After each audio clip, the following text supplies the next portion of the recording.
Shalom saudaraku, berjumpa kembali bersama dengan saya Pendeta Jakob Setio dalam program Sapa Jemaat di Rumah.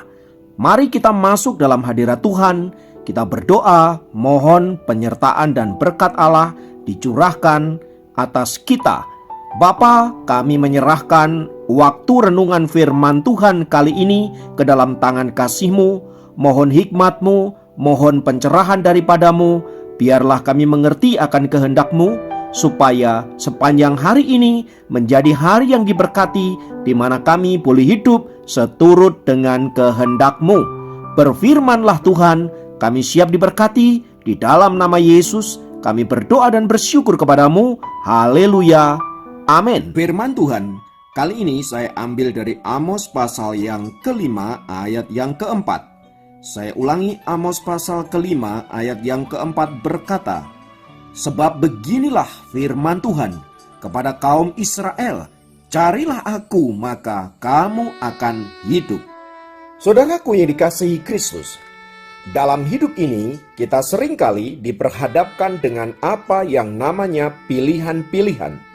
Sejak kita bangun tidur sampai kita tidur lagi, kita bertemu dengan begitu banyak pilihan.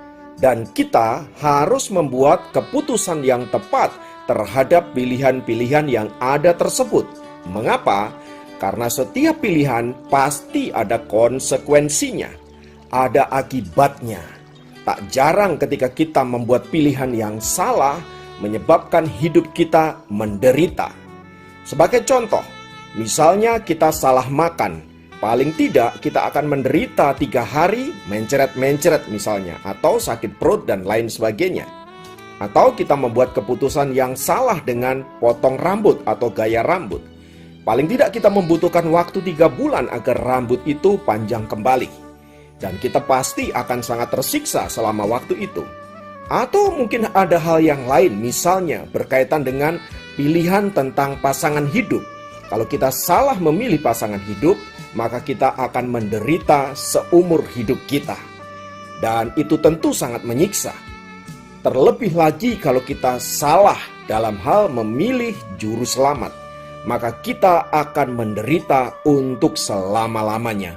Oleh sebab itu saudara-saudara, pilihan itu sangat penting untuk kita gumuli agar keputusan kita dalam mengambil pilihan tersebut tepat di hadapan Allah. Nah, firman Tuhan yang baru saja kita baca juga berbicara tentang pilihan. Tuhan memperhadapkan kepada bangsa Israel agar mereka membuat keputusan yang tepat terhadap pilihan mereka menyangkut siapa yang akan mereka sembah. Tuhan berkata, "Carilah aku maka kamu akan hidup." Saudaraku dikasihi Tuhan, mengapa Tuhan berbicara demikian kepada bangsa Israel? Karena waktu itu Israel adalah bangsa di mana dia selalu saja melakukan hal-hal yang cemar di hadapan Allah. Hati mereka bengkok dan senantiasa membelakangi Tuhan. Mereka selalu tergoda untuk menyembah ilah-ilah bangsa kafir. Mereka selalu tergoda untuk mengikuti pola ibadah bangsa-bangsa yang tidak mengenal Allah, mengikuti pola-pola ibadah bangsa-bangsa kafir yang ada di sekitar mereka. Itulah sebabnya Tuhan kemudian marah dan menghukum bangsa Israel. Dan kali ini dalam kitab Amos, saudara-saudara, Tuhan memberikan pilihan kepada mereka. "Carilah aku maka kamu akan hidup." Artinya apa? Kalau mereka mencari Tuhan, maka Tuhan akan memberikan kehidupan. Sebaliknya, kalau mereka tidak mencari Tuhan atau mencari ilah-ilah lain, atau Allahnya bangsa kafir, maka mereka akan mengalami kematian. Saudaraku, kata kematian ini sungguh sangat mengerikan, sebab kata mut dalam bahasa Ibrani atau kematian itu berbicara tentang hal-hal yang luar biasa mengerikan. Itu berbicara tentang apa? Hidup terkutuk. Itu berbicara tentang apa? Hidup yang terpisah dari Allah. Hidup tidak ada damai sejahtera, tidak ada berkat, hidup dalam kegelapan dan lain sebagainya. Yang intinya semua berbicara tentang penderitaan. Jadi kalau engkau memilih ilah bangsa-bangsa lain atau Allahnya para orang-orang kafir itu, maka engkau akan menderita, bahkan menderita untuk selama-lamanya. Sebaliknya, kalau engkau memilih Allah yang hidup, Allah orang Israel, Yehova, di dalam nama Tuhan Yesus Kristus, maka engkau akan menemukan kehidupan. Nah, saudaraku, menarik sekali karena kata hidup ini paling tidak memiliki 4 pengertian. Yang pertama, kata hidup itu berbicara tentang kaim. Kaim itu artinya apa, saudara? Artinya hidup yang senantiasa bergerak. Ya, hidup yang senantiasa dinamis, tidak statis, tidak itu aja. Jadi hidupnya itu bergerak ke arah yang lebih baik. Itu bicara hidup yang pertama. Yang kedua, kata hidup itu juga berbicara tentang nefes. Itu artinya apa, saudaraku? Itu artinya hidup kita baru bisa bergerak kalau ada roh, kalau ada nefes. Artinya kalau rohmu tidak hidup, rohmu tidak diberkati oleh Tuhan, maka engkau tidak akan pernah menemukan kehidupan yang senantiasa ada dalam berkat-berkat Tuhan. Oleh sebab itu, saudaraku, mari menjadikan diri kita hidup yang senantiasa diberkati oleh Allah. Roh yang diberkati oleh Allah, sehingga di dalamnya kita memiliki kehidupan, menggerakkan dinamika hidup kita, sehingga kita bergerak ke arah yang benar, ke arahnya Tuhan. Yang ketiga, kata hidup berbicara tentang bios. Bios ini berbicara tentang kebutuhan untuk hidup. Artinya apa? Agar engkau hidup, maka Tuhan perlu memberkati engkau. Perlu memberikan sarana-sarana, perlu memberikan fasilitas-fasilitas agar hidupmu menjadi hidup yang berdinamika, hidup yang bergerak ke arah yang lebih baik, hidup yang senantiasa diberkati oleh Tuhan. Itulah sebabnya Tuhan senantiasa memberkati orang-orang yang mencari Allah. Dan yang terakhir, kata hidup berbicara tentang Zoe. Ya saudara, kalau Zoe ini berbicara tentang kehidupan abadi, artinya kehidupan kekal. Ini tidak berbicara tentang dunia ini. Ini berbicara tentang kehidupan sesudah kematian. Dan kita percaya bahwa di dalam Kristus kita memiliki kehidupan abadi. Di dalam Kristus kita memiliki kehidupan yang kekal. Dan karena itu Tuhan berkata, "Akulah jalan dan kebenaran dan hidup. Dan barang siapa percaya kepadaku, maka dia memperoleh kehidupan yang kekal." Artinya dengan kata lain, Tuhan hanya memberikan satu jalan agar kita memiliki kehidupan yang kekal. Dan jalan itu adalah Yesus Kristus. Di luar itu kita tidak akan pernah sampai kepada Bapa. Sebab dengan apakah kita dapat diselamatkan? Dengan amal perbuatan? Pertanyaannya, amal perbuatan yang model gimana agar kita bisa diselamatkan? Kita mesti berbuat baik model gimana agar kita bisa diselamatkan? Kita mesti melakukan ibadah yang model gimana agar kita bisa diselamatkan? Artinya saudara, kita mesti melakukan hal yang sempurna, amal yang sempurna, kebajikan yang sempurna, ibadah yang sempurna sesuai dengan tuntutan hukum Allah. Dan tuntutan hukum Allah itu selalu sempurna. Kalau saya bahasakan dengan angka, angkanya itu 100, saudaraku. Maka kalau kita hanya mencapai angka 99, maka kita tidak akan pernah sampai kepada Tuhan. Karena apa? Karena tuntutan hukum Allah itu nilainya 100. Barang siapa tidak bisa mencapai angka 100, maka dia tidak layak untuk apa? Masuk di dalam kehidupan yang kekal. Itulah sebabnya dengan amal perbuatan yang kita lakukan, saudara, kita pasti binasa. Kita pasti tidak sanggup, kita pasti tidak bisa mencapai kehidupan yang abadi. Sebab apa? Sebab manusia pada dasarnya adalah orang berdosa, dan dia tidak bisa untuk tidak berbuat dosa. Dengan kata lain apa, saudara? Dengan kata lain kita selalu melakukan dosa. Mungkin dalam tindakan tidak, tetapi ingat, dosa tidak selalu berbicara tentang tindakan. Dosa juga berbicara tentang apa? Perkataan. Dosa juga berbicara tentang apa? Pikiran. Artinya apa? Kalau pikiranmu kotor, pikiranmu najis, pikiranmu jahat, maka engkau sedang berdosa di hadapan Allah. Saudaraku dikasihi Kristus, seringkali kita mengukur keberdosaan itu hanya berkaitan dengan masalah-masalah daging, masalah-masalah fisik. Contoh, ya, kalau kita makan daging babi, maka kemudian apa? Orang berkata itu najis, itu haram. Saudaraku yang dikasihi Tuhan, saya mau katakan, firman Tuhan berkata begini, bukan apa yang masuk ke dalam mulutmu yang menajiskan kamu, tetapi apa yang keluar dari mulutmu lah yang menajiskan kamu, yang mengharamkan kamu. Yaitu apa?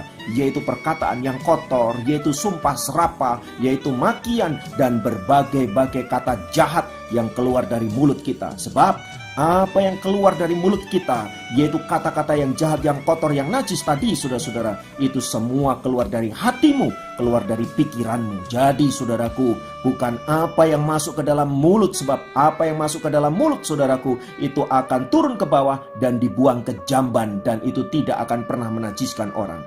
Yang menajiskan orang adalah pikiran yang jahat, hati yang jahat, yang keluar lewat kata-kata. Maka saudaraku dikasihi Kristus, sebagai orang-orang yang sudah ditebus oleh Kristus, yang sudah memiliki kehidupan kekal dan abadi, maka kita juga harus menjaga perkataan kita, hidup kita benar di hadapan Allah. Dan saudara-saudara, tanpa Kristus kita tidak akan pernah bisa masuk dalam kerajaan surga yang mulia. Entah itu saudara upayakan dengan perbuatan, dengan ibadah, dan dengan berbagai-bagai amal kebajikan. Tidak bisa. Sebab apa? Sebab engkau manusia berdosa. Engkau tidak mungkin masuk dalam surga Tuhan yang kudus dan mulia. Hanya oleh Kristuslah maka engkau boleh masuk dalam kerajaan surga yang mulia. Karena apa? Karena Kristus Yesus, atau yang sering disebut dengan Isa Al-Masih, adalah satu-satunya manusia yang tidak berdosa. Bahkan sejak lahirnya dikatakan apa? Dia tidak dijamah oleh setan. Mengapa? Karena dia adalah Allah sendiri, dia adalah Tuhan. Setan tidak akan pernah berkuasa. Semua nabi, semua manusia begitu lahir dijamah oleh setan, tetapi hanya Yesus yang tidak pernah disentuh oleh setan. Karena apa? Karena Tuhan berkuasa daripada setan-setan itu. Tuhan lebih hebat dari setan-setan itu. Oleh sebab itu saudaraku dikasihi Tuhan, kita bersyukur karena Tuhan Yesus berkata, "Akulah jalan dan kebenaran dan hidup. Barang siapa percaya kepadaku, maka dia akan memperoleh kehidupan yang kekal dan abadi." Maka saudaraku, firman Tuhan tadi berkata, "Carilah aku, maka kamu akan hidup." Baik hidup di dunia ini, kita akan menikmati apa yang namanya dinamika hidup. Kita menikmati apa yang namanya jiwa yang bersuka cita. Kita menikmati apa yang namanya berkat-berkat penyertaan Tuhan. Tetapi juga kita akan menikmati apa yang namanya hidup kekal abadi bersama dengan Tuhan. Kiranya firman Tuhan ini memberkati saudara dimanapun berada. Mari kita masuk dalam doa-doa kita. Kita menyerahkan hidup kita ke dalam tangan kasih Tuhan. Tuhan, terima kasih karena firman-Mu telah memberikan kami pencerahan.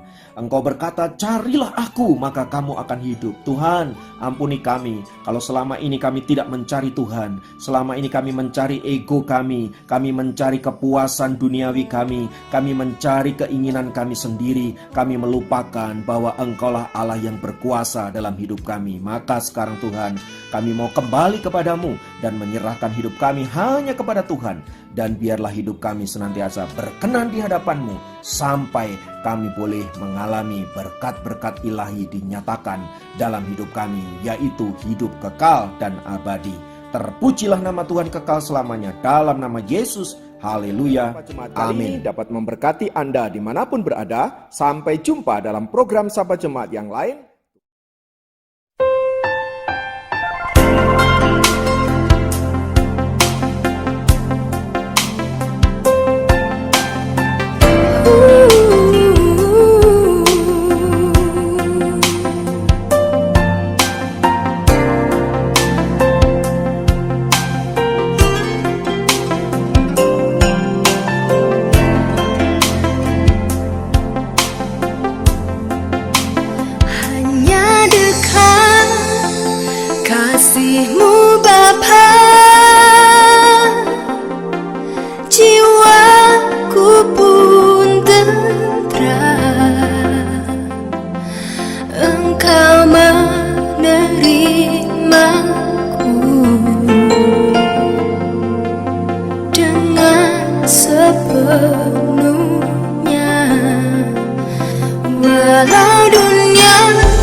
di sana.